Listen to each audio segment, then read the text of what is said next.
Sir, जसं की तुम्ही सांगितलं होतं, की 17 तारखेपासून वातावरणात बदल होणार आणि 18 तारखेपासून बऱ्याचशा भागातनी आपल्याला पाऊस पाहायला मिळेल. हं, हं, हं. तर आता बऱ्याचशा शेतकऱ्यांचे आपल्याला फोन सुद्धा येत आहे, की सर काय राहणार पुढील कंडिशन? म्हणजे काय राहणार सर आता पुढील अंदाज? नक्कीच 18-19 पासून राज्यामध्ये पाऊस सुरू होणार आहे. पाऊस वादळी किंवा गारपीट सदृश्य हा दोन्ही प्रकारच्या मध्ये आहेत.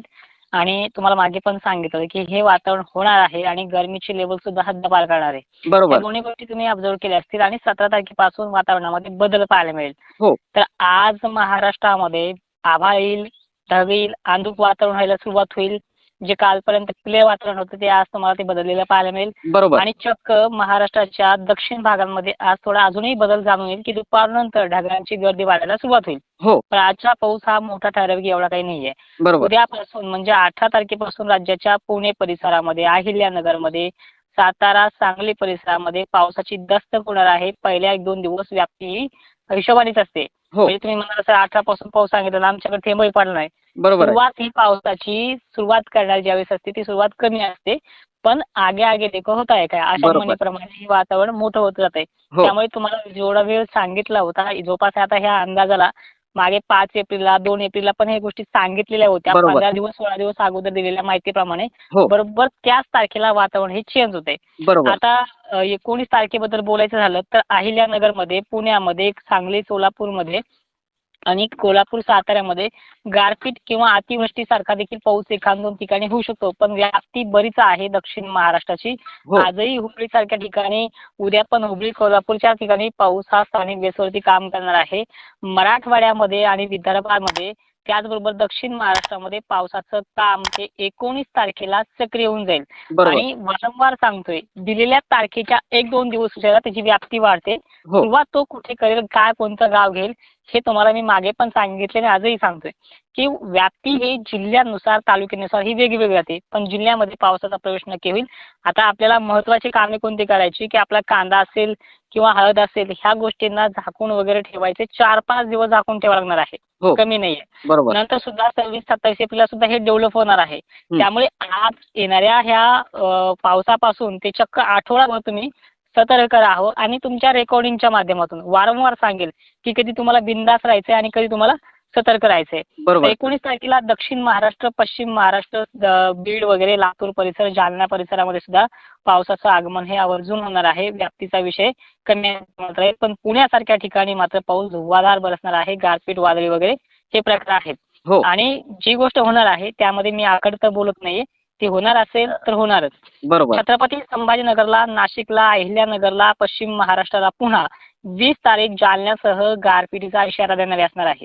छत्रपती संभाजीनगर, नाशिक, अहिल्यानगर, पैठण, गंगापूर, वैजापूर, अहिल्यानगरचे सर्व तालुके, पुण्याचे सर्व तालुके, कोल्हापूरला अतिवृष्टीचा इशारा, सांगली, सोलापूर, पंढरपूर, बीड, जालन्याला सुद्धा पावसाचं आगमन हे मोठ्या प्रमाणात होऊ शकतं.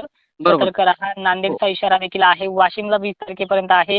हिंगोलीला देखील आहे. लोणार, बुलढाणा जिल्ह्यात सुद्धा 19 तारखेपर्यंत, 20 तारखेपर्यंत आवर्जून हे वातावरण मोठ्या प्रमाणामध्ये सक्रिय होणार आहे. आणि या व्यतिरिक्त पुढे जाऊन सांगायचं म्हणलं की वातावरण हे कमजोर समजू नका, वातावरण मोठं आहे. बरोबर. हम्म. बरं सर, आता बऱ्याचशा शेतकऱ्यांच्या माध्यमातून एक प्रश्न विचारण्यात येत आहे, की मान्सून विषयी बी सुद्धा चर्चा करा. मान्सून बद्दल मी तुम्हाला ठामपणे सांगितलंय.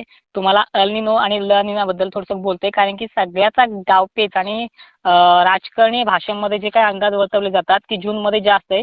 अरे मला जूनमध्ये कोणत्या जूनमध्ये तुमच्या विहिरीला पाणी आलंय?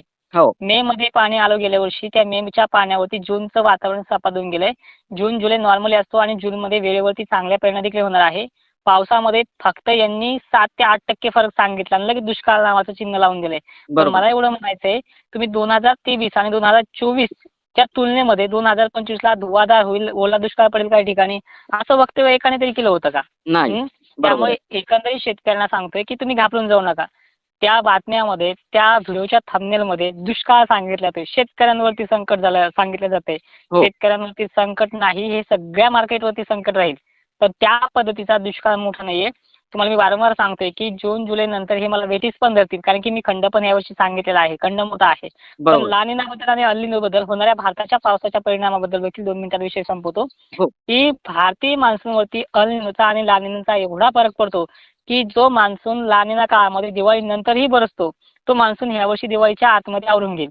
पण बरोबर. विहिरींना, नद्यांना, नाल्यांना पाणी येणार आहे आणि ज्या ठिकाणी तुम्हाला दुष्काळ सांगितला त्या ठिकाणी तुम्हाला डायरेक्टली ढगफुटीचा पाऊस देखील दाखवण्याची क्षमता ठेवते. हे बरोबर. 2026 जे आहे ते अनेक जवळपास महाराष्ट्रातले सर्व एका बाजूने आणि मी एका बाजूने. फक्त तुम्हाला मी सांगतो त्या गोष्टीकडे फोकस करा. पाऊस परेशान करणार आहे, ओढ लावणार आहे, असमान वितरण आहे. ऐन वेळेला मालक करपाची पण वेळ येऊ शकते, पण त्याच टायमिंगला साथ देईल. सगळ्यांचे खळदळ होतील, पाणी भरपूर आहे. फक्त दीर्घकाळ टिकणार नाही, म्हणजे दिवाळीपर्यंत पाऊस राहील याची गॅरंटी नाहीये. बरोबर आहे. आणि यांनी जे सांगितलं दुष्काळ आहे वगैरे आहे, हे स्वतः अगोदर बियाणं आणि खतं घ्यायला तयारीत राहणार आहे पुढच्या महिन्यामध्ये. हो, बरोबर आहे. नक्कीच सर. हं, हं. आणि सर बाकी आता ह्या पावसाबद्दल सांगायचं झालं, हे चालू पावसाबद्दल, हो, तर एवढी काळजी सांगेन, की आत्तापर्यंत 4 दिवस अगोदर एकही बोंबलत नव्हता. बरोबर. डायरेक्ट 2 एप्रिल पासून सतत सांगितलेलं आहे, की 18-19ला बिघडणार आहे. काही जण म्हणते 20 तारखेला पाऊसच नाहीये. हो, 20 तारखेच्या पुढे. 20 बरोबर. तारखेच्या आतच हा पाऊस दाखवतो आणि विषय विनंती अशी आहे, की तुम्ही 2026च्या पावसाचं टेन्शन घेऊ नका. वेळेवरती तुम्हाला सांगितलं जाईल, वेळेवरती तुम्हाला तिथे सांगितलं जाईल आणि रिटर्न मान्सून गेल्या वर्षी कसा दीर्घकाळ टिकलाय तसा टिकणार नाहीये. फक्त एवढं आहे, की तुमचं पाणी वगैरे भरणं, तुम्हाला काय झालंय सवय झाली उन्हाळ्यातली पण पिकं घ्यायची. त्यामुळे तुम्हाला तो ज्यावेळेस उन्हाळ्यामध्ये पिकं घेता येत नाही, त्याला तुम्ही दुष्काळ समजताल. दुष्काळ म्हणजे विहिरीला पाणी न येणं, दुष्काळ म्हणजे एखादा भाग म्हणजे महाराष्ट्राचा पश्चिम असू द्या, विदर्भ असू द्या, मराठवाडा असू द्या, त्याला पाण्याची टंचाई भासणं सर्वाधिक जास्त. आणि तसे भाग यंदा इतका पाऊस पडून सुद्धा ह्या वर्षी सुद्धा आहेत. मग ह्या वर्षाला सुद्धा दुष्काळ म्हणायचंय का आपण? टेम्परेचर वाढतंय, पाण्याचं बाष्पीभवन जास्त होते, पाणी कमी पडतंय. ह्या गोष्टी वारंवार टेम्परेचरमुळे होत चालतील. पाऊस हा 24 इतकाच बरसणार आहे. फक्त आपल्याला काही काळामध्ये थोडासा धीर ठेवावा लागणार आहे. कारण की पावसाचं टक्केवारी 10% कमी आहे. बरोबर. आणि 10% कमी पण गेल्या वर्षी 20% वाढलेला होता. आणि त्यांनी सांगितले की सरासरीपेक्षा 10% कमी आहे. त्यांनी सुद्धा 8% कमी सांगितलंय. मग गेल्या वर्षी वाढला किती होता हे त्यांनी अजूनही व्यक्त केलं नाहीये. त्यामुळे हे राजकारण आहे हवामानातलं समजून घ्या.